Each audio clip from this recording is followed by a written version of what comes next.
Bharatiya Janata party अब खुद अपने प्रबुद्ध सम्मेलन करने के लिए जा रही है।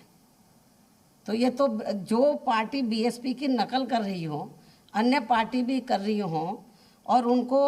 प्री पोल सर्वे में नंबर 1 पे दिखाया जाए और बीएसपी को कहीं भी ना दिखाया जाए, बहुत पीछे दिखाया जाए, तो ये क्या शरारतपूर्ण इनका सर्वे नहीं लगता है तो क्या लगता है। और मैं ये देख रही थी, कल मैं जब इस सर्वे को देख रही थी तो वहाँ पर जो विश्लेषण करने वाले लोग बैठे हुए थे या हर पार्टी के जो प्रवक्ता बैठे हुए थे, मैं उनके चेहरे देख रही थी। तो जब वो हिंदी न्यूज़ चैनल तो सी वोटर्स का सर्वे दिखा रहा था और वो लोग बैठे हुए विश्लेषण करने वाले और सभी प्रवक्ता पार्टियों के बैठे हुए थे, तो जब वो दिखा रहा था, हालांकि वहाँ लेडी थी, वो जब वो बता रही थी तो किसी के गले से नहीं उतर रहा था, चेहरों से स्पष्ट तौर पर ये लग रहा था मुझे। और जब एक विश्लेषण करने वाले ने तो थोड़ा सही बोलना चाहा तो उसको रोक दिया गया। तो कहने का तात्पर्य यह है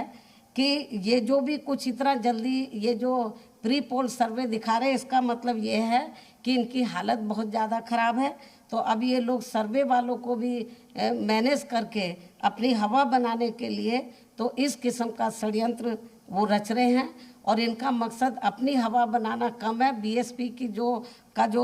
जनाधार आगे बढ़ा है उसको रोकना, बीएसपी के कार्यकर्ताओं का मनोबल गिराना इनका ज़्यादा लगता है। लेकिन इन्हें शायद मालूम नहीं है कि बीएसपी के लोगों को इस किस्म के सर्वे पे कभी कोई भरोसा नहीं रहा है, और ना अभी भरोसा करने वाले ना आगे करने वाले, उनको काफ़ी ट्रेंड हम लोग कर चुके हैं। और इतना ही नहीं, यदि ये सभी जो विरोधी पार्टियां हैं, और इतना ही नहीं, यदि ये सभी विरोधी पार्टियां सन 2012 के हुए विधानसभा आम चुनाव की तरह बीएसपी को फिर से नुकसान पहुंचाने के लिए पार्टी के खिलाफ अंदर अंदर एक हो जाएं, तो ये भी कोई नई बात नहीं होगी।